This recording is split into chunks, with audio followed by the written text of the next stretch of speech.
With the recent signing of Simone Johnson to the WWE Performance Center, the wrestling world has been abuzz with excitement because of the potential that the fourth generation superstar could offer to the world of wrestling. Is she going to be able to follow in the footsteps of her father, who you may have heard of before, The Rock? But maybe, just maybe, everybody needs to slow their roll for just a second. The Rock debuted at Survivor Series 1996 as the third generation superstar Rocky Maivia, obviously a combination of his father and grandfather's names. Surely this was going to be a winner, wasn't it? Put the two together, it can only mean success. Sadly, not the case. This didn't work out for The Rock, the fans weren't into it, and it was a bit of a miserable time for him. And I suppose you could say, in the end, after developing The Rock as a character, as a brand, as a global force, shall we say, that he's kind of done all right. I mean, he was the most electrifying man in sports entertainment, he was a multiple-time WWE champion, and he's currently enjoying a flourishing career in Hollywood. But that came off the back of him being his own man, forging his own path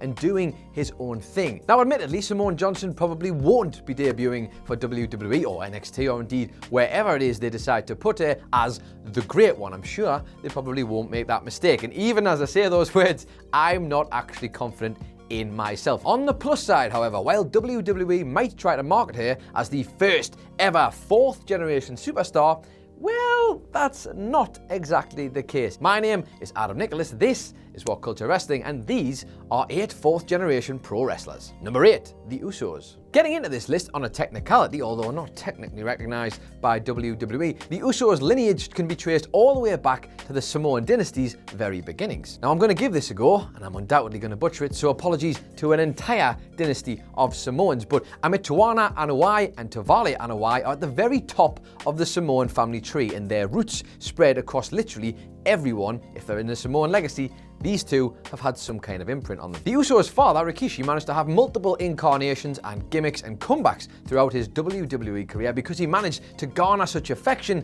from the WWE universe, and he had a charisma and a confidence that has been instilled in both of his sons. The Usos have become the measuring stick for tag team wrestling in WWE, far surpassing their father's legacy in the doubles ranks with Samu and Afa, as well as Sika's fabled Wild Samoans. Number 7, David Finlay. Now, this heartwarming picture of a young David Finlay with famous father fit is one of those lovely, lovely bits of wrestling memorabilia that only gets lovelier the more you look at it.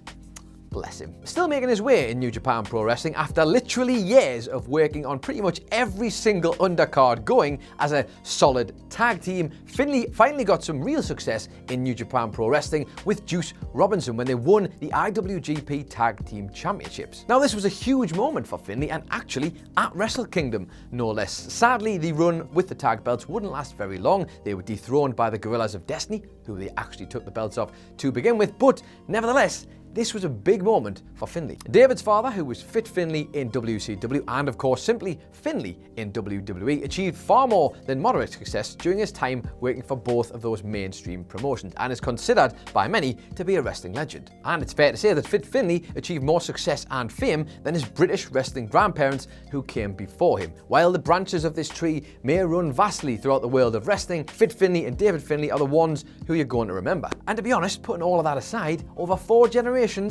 that is one of the most wholesome photos you are going to see in wrestling today. You see, I told you, it gets lovelier the more you look at it. Number 6, Bandido. Bandido introduced the wider wrestling world to his incredible talents when he took place in the main event of All In alongside Reyes Phoenix and Mysterio in a huge 6-man main event against the Young Bucks and Kota Ibushi. It was the type of high-intensity performance and tag match that would come to set the bar for the eventual tag division in All Elite Wrestling, and not to mention a match type that would become a staple on AEW Dynamite. Bandido's jaw-dropping athleticism is supported by 3 generations of luchador that came before him, including his father, Apostle Jr., his grandfather, Tony El Morgas Arellano, and his great-grandfather, El Hungaro. Now, while Bandido is currently contracted to Ring of Honor, which also allows him to float in between other independent companies, his name and his heritage are surely good enough to make someone like, I don't know, All Elite Wrestling and WWE be keeping a close eye on him. Number 5, Shane McMahon. The blood running through Shane McMahon's veins successfully promoted wrestling across the Northeast for 2 generations at a time when the global domination that his father masterminded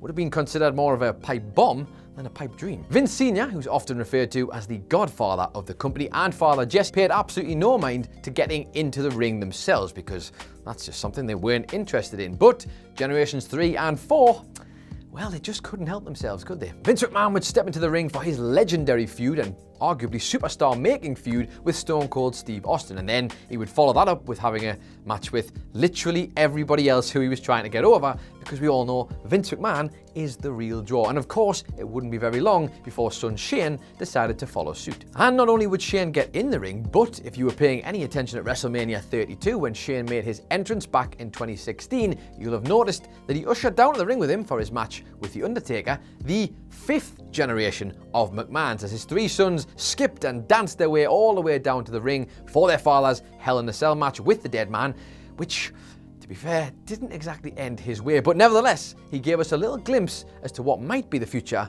of the company. Now, this could perhaps be a sign of things to come, and who knows, to be honest, if he keeps going at the rate that he's going and the rejuvenation of return after return after return, who's to say that one of these 3 lucky boys might not debut against The Undertaker themselves? Number 4, Stephanie McMahon. Arguably breaking more ground than her brother in WWE, Stephanie McMahon has managed to, while having the occasional match, also learn the entire company from top to bottom and basically prepare herself for the off chance that her dad might decide to give up the company or die. But neither of these things seem like they're going to be happening anytime soon. Stephanie McMahon has embraced the corporate side of WWE far more than her brother ever did. Obviously, he ended up leaving in 2009. But since then, she's managed to find herself having a direct impact on the actual output of the show in various different roles, and has then transitioned across to being the chief branding officer of the company. And not only that, but similar to brother Shane, Stephanie has also grown the legacy of the McMahon family alongside her husband, Triple H, as they have had 3 kids of their own, making that 3 kids for Steph and 3 kids for Shane. And incredibly, I don't know if you could actually have written this, Shane has had 3 boys and Stephanie has had 3 girls. I mean, what? This family are just superhuman, aren't they? Number 3, Mr. Zeus Jr. As the lesser-known brother of Bandido, who obviously we mentioned earlier on this list, Mr. Zeus Jr., however, has still managed to garner quite an impressive CV while being relatively new to the world of pro wrestling and lucha libre. At just 26 years of age, he already boasts over 100 matches working at the very highest level in Triple R. Having previously worked under the moniker Angelical before taking a new mask and persona from La Parka before his December 2018 World Trios Championship match alongside El Hijo del Vikingo and Laredo Kid. How I remember those, I do not know. He absolutely stole the show that night, and let's be honest, it was an even bigger night for him because he got his first taste of gold on that momentous night. And if you've ever wondered what it looks like when a man who's from the northeast of England is trying desperately to remember a bunch of names from somewhere in Mexico,